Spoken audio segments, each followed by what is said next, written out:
Hello students, अपने promise के according हम एक्सरसाइज 8.1 के संग तैयार हैं।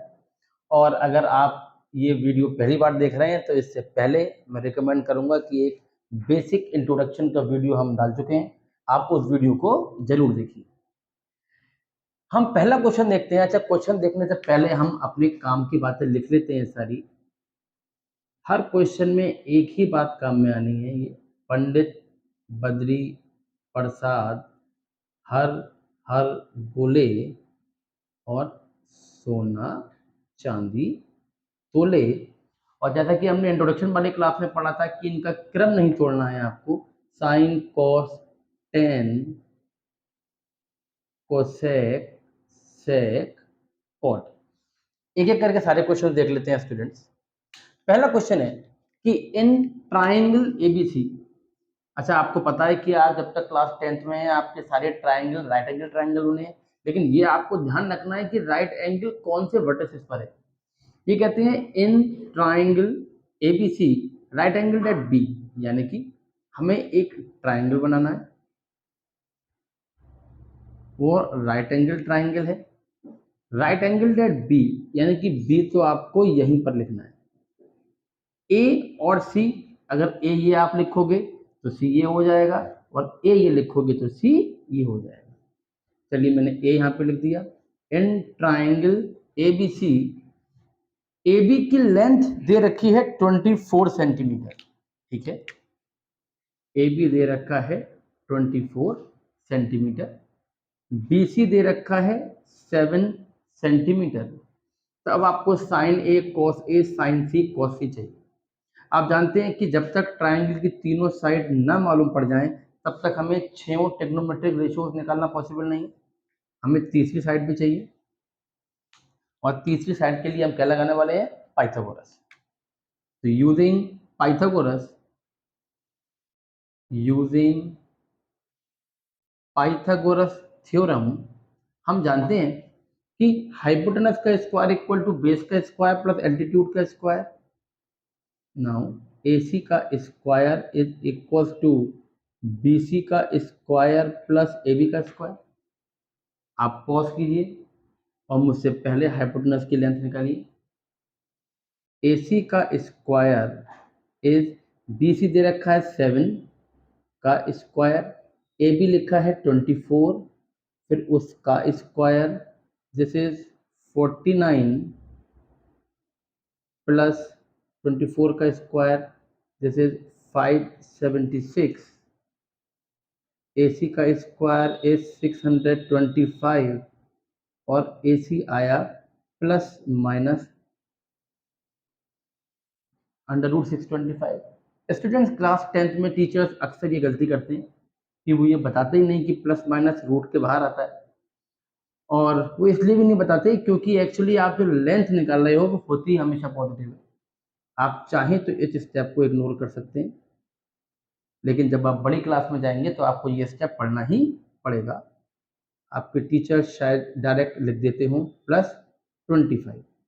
-25 क्यों नहीं? क्योंकि ये लेंथ है, कभी माइनस की हो नहीं सकती। तो अब आपके पास स्टूडेंट AC भी आ चुका है 25, और एक बार आपके पास ट्राइंगल की तीनों साइड्स आ चुकी हैं, अब हम कुछ भी फाइंड आउट कर सकते हैं।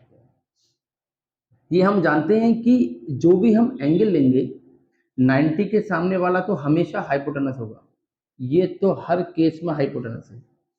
लेकिन परपेंडिकुलर कैसे मानना है? अगर एंगल ए की बात करेंगे तो परपेंडिकुलर उसके सामने वाला BC होगा, और अगर एंगल C की बात करेंगे तो परपेंडिकुलर उसके सामने वाला AB होगा। तो मैं पहले फर्स्ट वाले की बात कर लेता हूँ। फर्स्ट वाले में मुझे क्या क्या चाहिए? साइन A चाहिए और कॉस A चाहिए। किसी एंगल A का साइन, एंगल A का कॉस, तो हमने अपने ट्राइंगल को दोबारा बना लिया, ABC, और इसमें परपेंडिकुलर बेस और हाइपोटेनस मार्क कर लिए। ये 90, इसके सामने वाला हाइपोटेनस जिसकी लेंथ है 25, ठीक। एंगल A की बात चल रही है, एंगल A के सामने वाले को परपेंडिकुलर बोला जाएगा, और इसकी लेंथ हमें पता है 7, और जो बच गया वो बेस बोला जाएगा, और जिसकी लेंथ हमें पता है 24। तो क्योंकि एंगल ए के साइन और कॉस निकालने हैं तो केवल एंगल ए से मतलब है, और एंगल ए के लिए परपेंडिकुलर उसके सामने वाला होगा। ठीक है स्टूडेंट्स, अब ये बहुत सिंपल काम रह गया। एंगल ए का साइन, साइन क्या होता है? Perpendicular upon hypotenuse, perpendicular upon hypotenuse. अच्छा, यूनिट सेंटीमीटर सेंटीमीटर में थी तो ये भी सेंटीमीटर ही आया है। परपेंडिकुलर अपॉन हाइपोटेनस, तो परपेंडिकुलर क्या स्टूडेंट्स यहाँ पे 7, और हाइपोटेनस क्या है 25। This is sine of angle A. अब इसको पढ़िए, cos of angle A. Cos क्या होता है students? Base upon hypotenuse, base upon hypotenuse. तो स्टूडेंट्स इस ट्राइंगल में बेस क्या है? तो एंगल ए के सामने वाला परपेंडिकुलर था, 90 के सामने वाला हाइपोटेनस था, तो जो बच गया वो बेस था। बेस है 24, बेस अपॉन हाइपोटेनस। हाइपोटेनस क्या है यहाँ पे 25, कोई कैंसिलेशन है नहीं, तो फिर ठीक है। हमारे पास पहले क्वेश्चन का आंसर आ चुका है, साइन ए और कॉस ए। अब देख लेते हैं सेकंड वाले को। सेकंड वाले में हमसे पूछा जा रहा है साइन सी और कॉस सी, यानी कि इस बार जो एक्यूट एंगल हमें कंसीडर करना है वो एंगल सी है। यानी कि हम फिर से एक ट्राइंगल बनाते हैं, ट्राइंगल यही रहने वाला है, ए बी सी, साइड्स की लंबाई भी यही रहने वाली है, 7, 24 और 25 जो हम निकाल चुके हैं। और स्टूडेंट्स इस बार साइन और कॉस जिस एक्यूट एंगल के निकालने हैं वो एक्यूट एंगल कौन सा है? सी है। तो अगर एंगल सी है तो इस बार इसके सामने वाला परपेंडिकुलर, 90 के सामने वाला हाइपोटेनस, और जो बच गया वो बेस। अब इसको फाइंड आउट कर लेते हैं। आप देखिए बच्चों, sine C, sine of C, sine क्या था? Perpendicular upon hypotenuse, perpendicular upon hypotenuse. Perpendicular for this triangle is 24 and hypotenuse is 25। ठीक, और आप देख सकते हैं cos, base upon hypotenuse, base upon hypotenuse, base is 7 and hypotenuse is 25। Students अगर आप ध्यान से देख पा रहे हैं तो आपको केवल एक ही बात पर फोकस करना है, और वो बात ये है कि ट्राइंगल में हाइपोटेनस तो 90 के सामने वाला है, बस आपको ये ध्यान रखना है कि परपेंडिकुलर किसको बोलना है और बेस किसको बोलना है। अगर एंगल ए ये वाला एक्यूट एंगल लिया है तो ये परपेंडिकुलर है, और सी के लिए ये परपेंडिकुलर है। Note it down. Look at question number 2। Question number 2 के लिए स्टूडेंट्स एक फिगर दे रखी है 8.13। ये राइट एंगल एट क्यू है, एक ट्राइंगल पी क्यू आर है। अब पी क्यू दे रखा है, पी आर दे रखा है, क्यू आर को अभी हम निकाल लेंगे पाइथागोरस की हेल्प से। और फिर पूछ रहे हैं आपसे tan P minus cot R. ठीक, तो सबसे पहले काम तो हमारा क्यू आर फाइंड आउट करना है। अगर ये तीनों साइड फाइंड आउट हो गई तो ये sine cos tan cosec sec cot जो पूछेंगे आप निकाल लेंगे। ठीक, तो पहले तो यूजिंग पाइथागोरस थ्योरम आप ये निकालो, पी आर का square is equal to Q R का स्क्वायर प्लस पी क्यू का स्क्वायर। दिस इज 13 का square equal to Q R का स्क्वायर प्लस पी क्यू 12 का square. This is 169 Q R का स्क्वायर प्लस 144। क्यू आर का square is, students हर calculation को आप मुझसे पहले करने की कोशिश कीजिए। जैसे 25 जैसा कि मैंने बोला था, इस स्टेप को हो सकता है आपके टीचर्स छोड़ देते हों, वो रूट के बाहर प्लस माइनस ना लगाते हों, तो आप चाहें तो इस स्टेप को स्किप कर सकते हैं, पर आगे आपको सीखना ही पड़ेगा। तो प्लस माइनस में जब प्लस लेना पड़ेगा, क्यों? क्योंकि क्यू बार एक लेंथ है जो कभी नेगेटिव की नहीं हो सकती, और रूट 25 आएगा 5।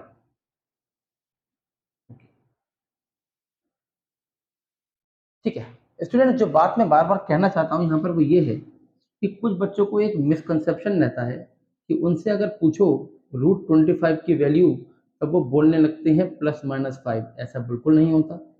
अंडर रूट कभी भी नेगेटिव की वैल्यू जनरेट नहीं कर सकता।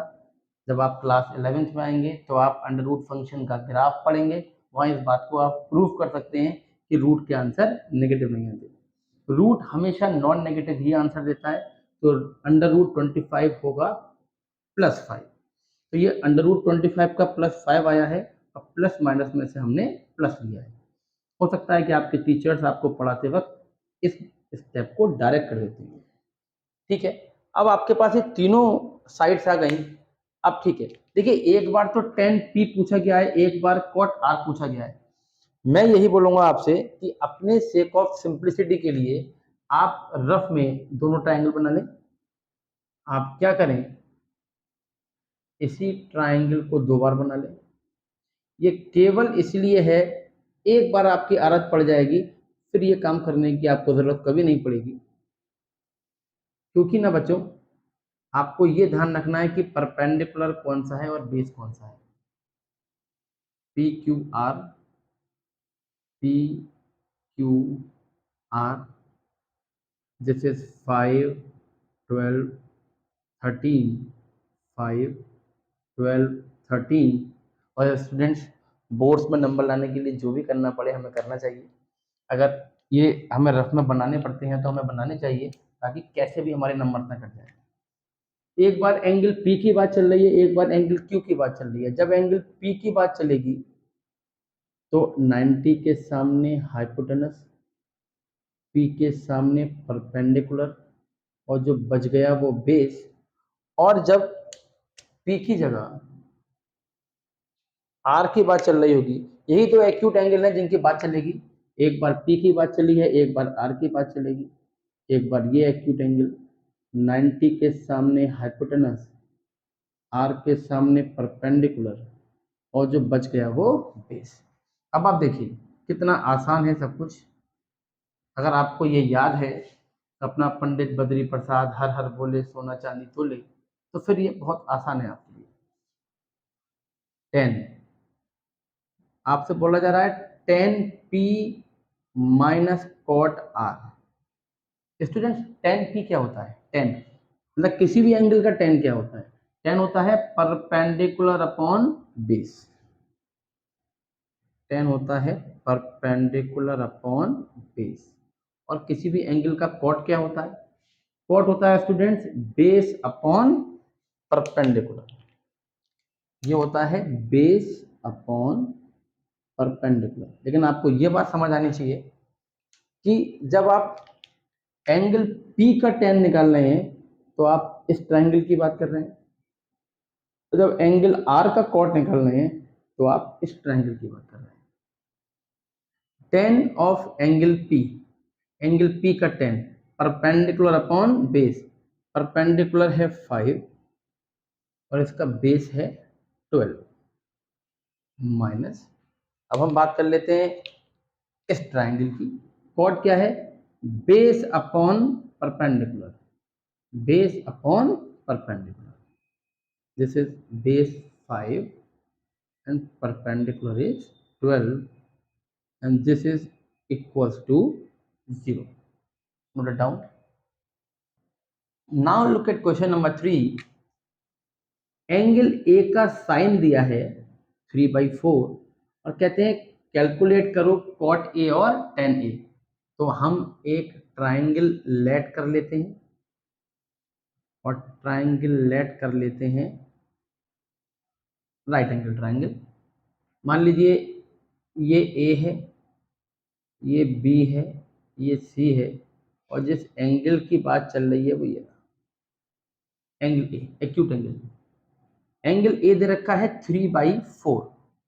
स्टूडेंट्स यहाँ एक बात बहुत ध्यान से समझने वाली है कि मैंने आपको एक बात इंट्रोडक्शन में समझाई थी कि अगर मैं ये बोलूं कि यहाँ साइन ए की वैल्यू 3/4 है, तो आपको एक बात समझनी है कि साइन क्या होता है, परपेंडिकुलर अपॉन हाइपोटेनस। तो साइन होता है परपेंडिकुलर अपॉन हाइपोटेनस। तो स्टूडेंट्स क्या करते हैं कि कभी कभी उनको लगता है कि अगर 3/4 P/H के बराबर है तो P की वैल्यू 3 हो गई और H की वैल्यू 4 हो गई। नहीं स्टूडेंट, ऐसा नहीं होता है। मान लीजिए ये 30/40 होता और 0 से 0 कटा होता, तब भी तो ये 3/4 आता। तो अगर ये 30/40 रहा होता तो P की वैल्यू 30 और H की वैल्यू 40 रही होती। अगर ये 300/400 रहा होता तो दो जीरो से दो जीरो कट गए होंगे, तो P की वैल्यू 300 और H की वैल्यू 400 रही होगी। मेरे कहने का मतलब ये है कि आप इससे ये अज्यूम नहीं कर सकते कि P3 और H4 के बराबर है। आप इससे केवल ये अज्यूम कर सकते हैं कि P क्या है, मल्टीपल ऑफ 3 एंड H क्या है, मल्टीपल ऑफ 4, जहाँ K क्या है, नॉन जीरो कांस्टेंट। ये एक नॉन जीरो कांस्टेंट है, जीरो छोड़ के और कोई भी प्लस का नंबर है। अब ठीक है, अगर ये एंगल ए है तो इसके सामने वाला परपेंडिकुलर, 90 के सामने वाला हाइपोटेनस, जो बच गया वो बेस। जरा इस बात को लिख लेते हैं, क्योंकि जब तक मैं तीनों साइड्स नहीं निकालूंगा ट्राइंगल की, तब तक हम cos और tan नहीं निकाल पाएंगे। फाइंड आउट करते हैं। साइन ए था 3/4, यानी कि परपेंडिकुलर अपॉन हाइपोटेनस, उसमें परपेंडिकुलर 3 का मल्टीपल, हाइपोटेनस 4 का मल्टीपल, तो परपेंडिकुलर इज 3k। ये k आपके आंसर में नहीं आने वाला, ये आपकी कैलकुलेशन को कोई इफेक्ट नहीं करेगा, बस ये तो कैंसिलेशन होने वाला है, बस ये आपके कॉन्सेप्ट को ओके कर देगा। ये 3k and this is hypotenuse, hypotenuse is 4k। तो using Pythagoras,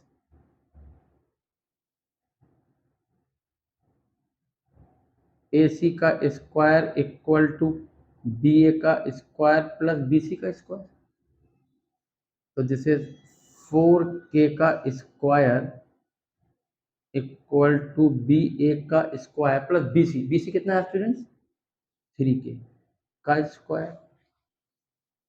this is this implies 16k square equal to BA square plus 9k square. Calculation बहुत ध्यान से कीजिएगा, क्योंकि कैलकुलेशन एरर से कंप्लीट नंबर कटने के चांसेस होते हैं। जैसे 7k square plus minus 7k square, तो यहाँ पर BA की लंबाई प्लस माइनस में से प्लस लेंगे क्योंकि ये लेंथ है, ये √7 आएगा और k स्क्वायर का k। तो देखिए स्टूडेंट्स, आपके पास BA भी आ चुका है। BA कितना आया है, √7k। अब आप देखिए, आप कुछ भी फाइंड आउट कर सकते हैं, कोई सा भी रेशो। हमसे केवल दो पूछे हैं, हम सारे फाइंड आउट कर सकते थे, तो हम बोल सकते हैं नाउ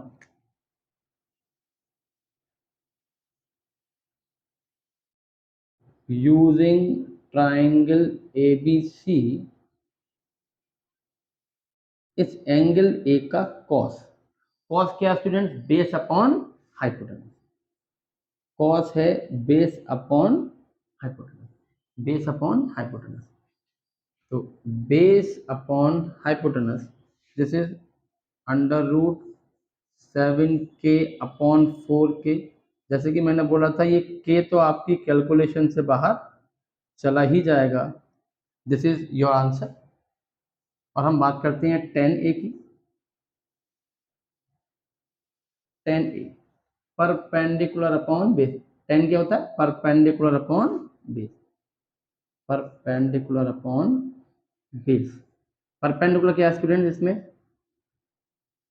3k, और बेस क्या है, √7k, k cancel out, this is 3/√7। 7. Note it down. Look at the next question, students.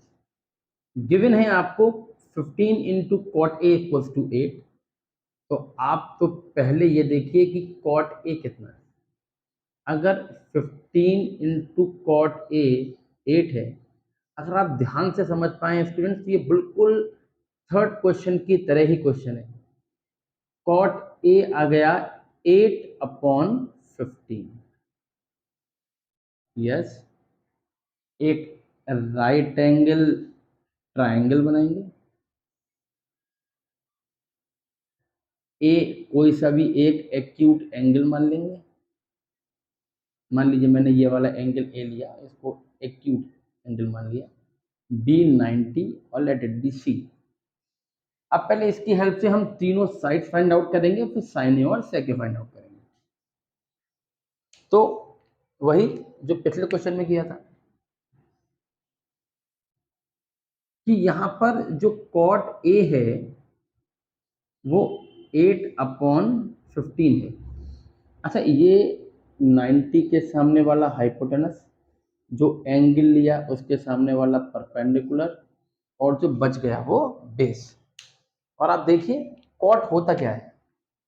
Cot को नीचे से ऊपर पढ़ा जाएगा, ऊपर वाले ऊपर से नीचे, नीचे वाले नीचे से ऊपर. तो कॉट क्या है students? Base upon perpendicular. Cot है बेस अपॉन परपेंडिकुलर. इसका मतलब ये बिल्कुल नहीं है कि मैं बेस को 8 और परपेंडिकुलर को 15 मान लूं. यहां मुझे मानना पड़ेगा what is base. Base is multiple of 8 and what is perpendicular multiple of 15, or where k is any non-zero positive constant जो कैलकुलेशन में आएगा और बाद में हट जाएगा. ठीक है, तो अब मान लेते हैं इसको. परपेंडिकुलर को आपने क्या माना है? 15 के. परपेंडिकुलर को माना है 15 के. बेस को माना है 8 के. बेस को माना है 8 के. और यूजिंग पाइथागोरस, अब हम पाइथागोरस का यूज करेंगे. जब पाइथागोरस का यूज करेंगे तो फिर हमको पता है कि हाइपोटेनस का स्क्वायर इक्वल टू बेस का स्क्वायर प्लस परपेंडिकुलर का स्क्वायर.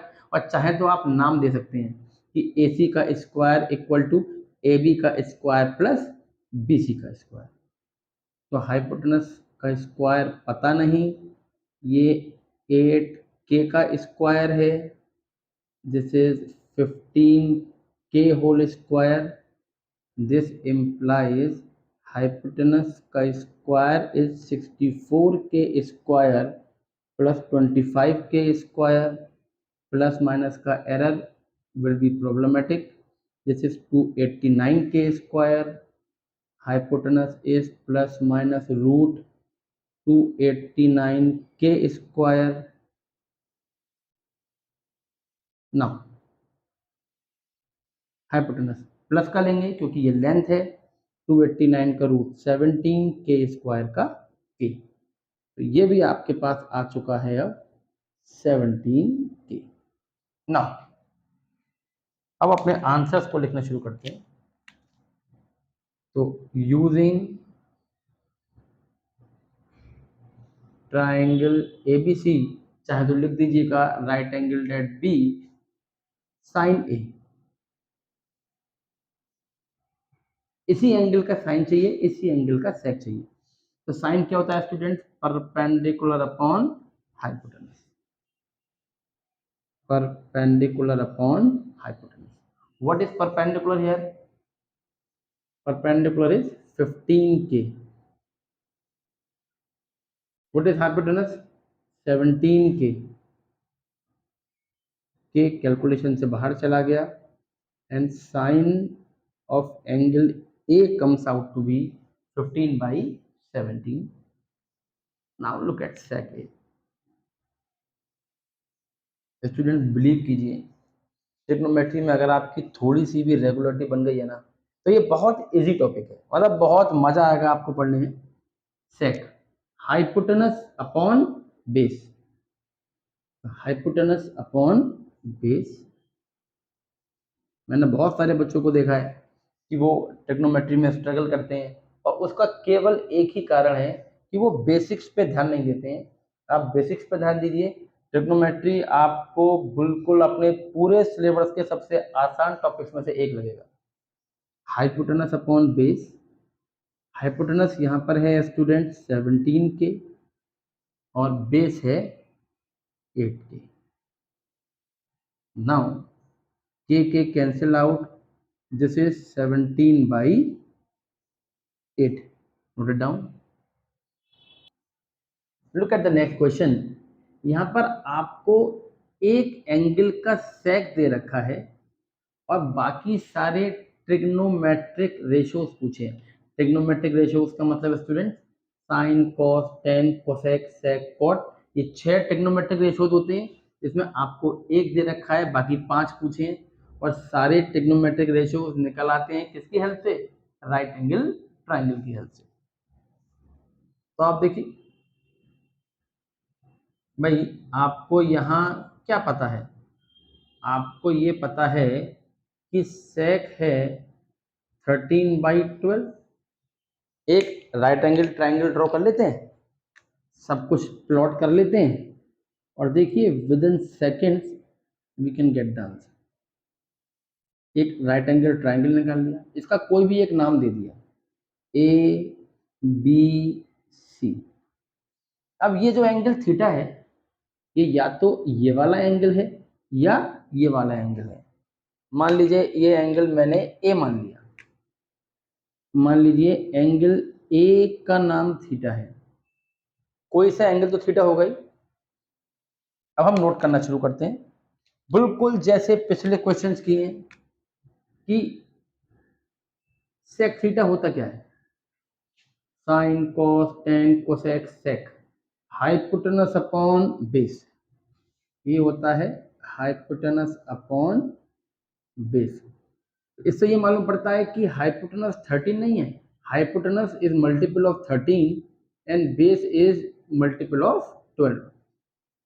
एक कॉमन मल्टीपल के ले लेंगे। पहले ये देख लेते हैं, अगर इसको माना है थीटा तो इसके सामने वाला परपेंडिकुलर 90 के सामने हाइपोटेनस और जो बच गया वो बेस। ठीक है, तो हमने लिखा लेट हाइपोटेनस के मल्टीपल ऑफ 13 बेस 12 के, और जहाँ के क्या है? एक नॉन जीरो पॉजिटिव नंबर। अब सेम क्वेश्चंस हैं, बार बार वही एक काम करते जा रहे हैं हम यूजिंग पाइथागोरस। हमारे पास हाइपोटेनस 13 के आ चुका है, बेस 12 के आ चुका है और हमको BC फाइंड आउट करना है। तो आप इसमें लगाइए स्टूडेंट्स, AC का square is equal to BA का स्क्वायर प्लस BC का स्क्वायर। हाइपोटेनस 13 के है तो दिस इज 13 के whole square, BA is 12 k whole square plus BC square, 169 k square, 144 k square plus BC square. I hope आप class 10th में हैं तो आपको कम से कम 1 से 20 तक के स्क्वायर्स याद होंगे, और अगर याद नहीं है आपको स्टूडेंट्स तो स्क्वायर्स को याद कीजिए, क्योंकि इसका कोई वे आउट नहीं है। इससे आपकी कैलकुलेशन इजी हो जाएगी। 169 k square minus 144 k square, BC का स्क्वायर इज दिस इज 25 के स्क्वायर। स्टूडेंट्स, ये जो टॉपिक ट्रिग्नोमेट्री है ना, ये कंपटीशन में बहुत ज़्यादा काम आता है।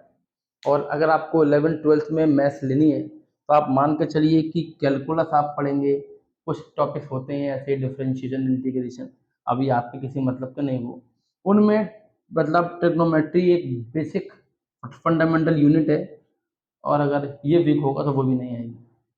मैथ बहुत मज़ेदार है, बट इसको मज़े लेके पढ़िए, बिल्कुल बोर्डम फील नहीं होगा आपको।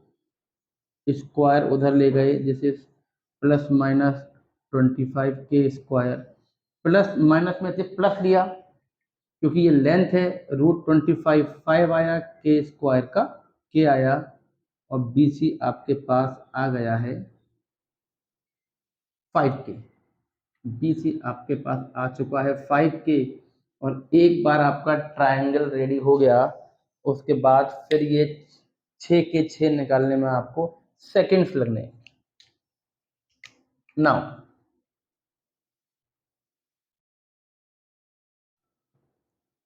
Using right triangle A B C, right angle at B, हमें सब निकालने हैं। हमें निकालने हैं sine theta, cos theta, tan theta, cosec theta, sec तो ये दे ही रखा है, और निकालना है कॉट थीटा। अपने पंडित बद्री प्रसाद हर हर बोला से हमें मालूम है कि साइन क्या होता है, परपेंडिकुलर अपॉन हाइपोटेनस। कॉस क्या होता है, बेस अपॉन हाइपोटेनस। टेन क्या होता है, परपेंडिकुलर अपॉन बेस। कोसेक, अब उल्टा पढ़िए, hypotenuse upon perpendicular. Cot, base upon perpendicular. Put values, और ये के जो आपने इंट्रोड्यूस किया था ये अपने आप हट जाएगा। साइन परपेंडिकुलर अपॉन हाइपोटेनस, 5 के अपॉन 13 के, के से के cancel out, this is 5/13। Cos base upon hypotenuse, base यहाँ पर 12 है, 12 के अपॉन 13 के, this is 12/13। 10 perpendicular upon base, 5 के अपॉन 12 के, this is 5/12। Cosec hypotenuse upon perpendicular, hypotenuse upon perpendicular. Students, अगर आपको कभी भी किसी क्वेश्चन के किसी भी पार्ट में प्रॉब्लम है तो आप मुझे ज़रूर मैसेज कीजिए। अगर किसी पर्टिकुलर टाइम पर कोई एरर हुआ या आपको कोई इश्यूज़ हैं, आप मुझसे पूछना चाहते हैं, तो वो टाइम नोट करके मुझे आप बिल्कुल मैसेज बॉक्स में डालिए। मैं बिल्कुल पूरी कोशिश करूँगा टाइम मिलते ही मैं आपके क्वेश्चंस को आंसर कर पाऊँ। Cot base upon hypotenuse, base upon hypotenuse, this is sorry base upon perpendicular, base upon perpendicular, this is 12k upon 5k, and which is 12/5। एक बार ट्रायंगल पूरा हो गया, आपको ये समझ आ गया कौन सा एक्यूट एंगल आपने लिया है, उसके कोरस्पॉन्डिंग आपने परपेंडिकुलर बेस लिख लिए। अगर ये आपको याद है तो फिर कुछ भी नहीं है question. Please note it down. Look at question number 6। अगर स्टूडेंट से लिखा है कि यदि ए एंगल और बी एंगल एक्यूट एंगल्स हैं कुछ इस तरह से कि एंगल ए का कॉस और एंगल बी का कॉस बराबर है, तब आपको ये शो करना है कि एंगल ए और एंगल बी बराबर है। ओके, तो हम वही करते हैं, taking a right angle triangle A B C. हम एक राइट एंगल ट्राइंगल ले लेते हैं ए बी सी, और क्योंकि ये राइट एंगल ट्राइंगल है तो ए और बी कोई भी 90 नहीं हो सकता, क्योंकि दोनों के दोनों एक्यूट हैं। तो मान लीजिए ए ये है, बी ये है, सी ये है, तो this is triangle A C B, right angle at C. ठीक है, ये दो एक्यूट एंगल है। इसको चलिए मैं दो बार बना लेता हूँ। दो बार क्यों बना रहा हूँ, एक बार मैं इसको रफ में इसलिए बनाता हूँ क्योंकि एक बार एंगल ए का कॉस पूछा गया है, एक बार एंगल बी का कॉस पूछा गया है, और हम जो एंगल लेते हैं उसके सामने वाला परपेंडिकुलर होता है। तो हमारे ग्राफ में कुछ भी हौच पौच ना हो, इसके लिए मैंने एक एक्स्ट्रा ट्रायंगल बनाकर रख लिया है। अब आप देखिए, अगर एक बार एंगल ए का कॉस चाहिए, तो एक बार मैं ये वाला एंगल लूंगा, तो इसके सामने वाला परपेंडिकुलर, ठीक है, 90 के सामने वाला हाइपोटेनस, ये भी ओके है, और जो बच गया वो बेस।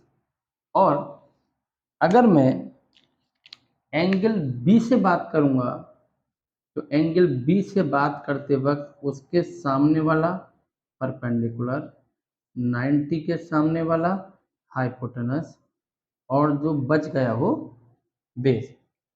अब देखते हैं अकॉर्डिंग टू